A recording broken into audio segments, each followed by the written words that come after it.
ఎడారిలో సెలయేర్లు. ఫిబ్రవరి 4.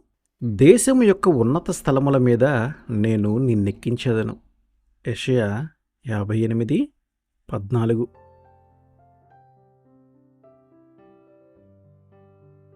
గాలి ఓడల్లో ప్రయాణం చేసేవాళ్ళు నేర్చుకునే మొదటి కిటుకు ఏమిటంటే, ఓడని ఎప్పుడూ గాలికి ఎదురుగా నడపాలి అనేదే. ఆ గాలి ప్రవాహాలు ఓడని పైకి తీసుకెళ్తాయి. ఈ సూత్రాన్ని వాళ్ళు ఎక్కడ నేర్చుకున్నారు? పక్షులు వాళ్ళకి నేర్పిస్తాయి. పక్షి ఏదో సరదాకి ఎగిరేటప్పుడు గాలి వాళ్ళలో ఎగురుతుంది. కానీ ఏదన్నా ప్రమాదం ఎదురైతే అది వెనక్కి తిరిగి గాలికి అభిముఖంగా ఎగరటం వల్ల ఎత్తుకి ఎగిరి తప్పించుకుంటుంది. శ్రమలు దేవుని ఎదురుగాలులే. వ్యతిరేకంగా వీచే గాలులు, పెనుగాలులు కూడా ఇంతే. అవి మానవ జీవితాలను దేవుని వైపుకు ఎగరేసుకుని తీసుకుపోతాయి. ఎండాకాలంలో కొన్ని రోజులు చాలా ఒక్కగా ఉండి ఆకైనా కదలక ఊపిరి తీసుకోవటమే కష్టమైనట్టు ఉంటుంది.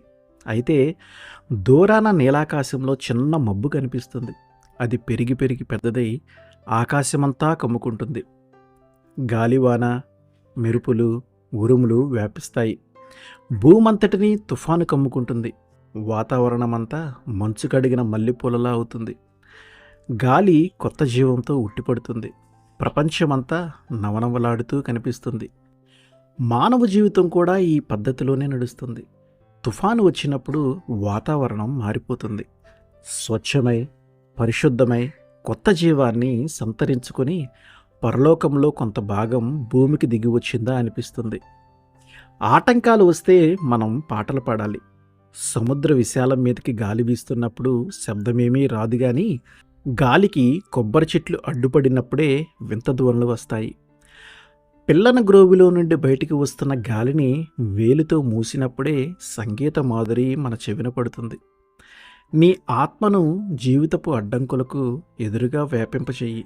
బాధలనే క్రూరమైన అరణ్యాల గుండా చిన్న చిన్న చిరాకులకి వ్యతిరేకంగా ప్రవహించనెయ్యి.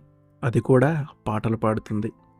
గాలిలో ఊగుతూ అలవోకగా కొమ్మపై దిగుతుంటే, బరువుకి కొమ్మ విరిగిపడుతుంటే పక్షికి తెలిసిపోతుంది తను క్షేమంగా ఎగిరిపోవాలని, తనకి రెక్కలున్నాయని.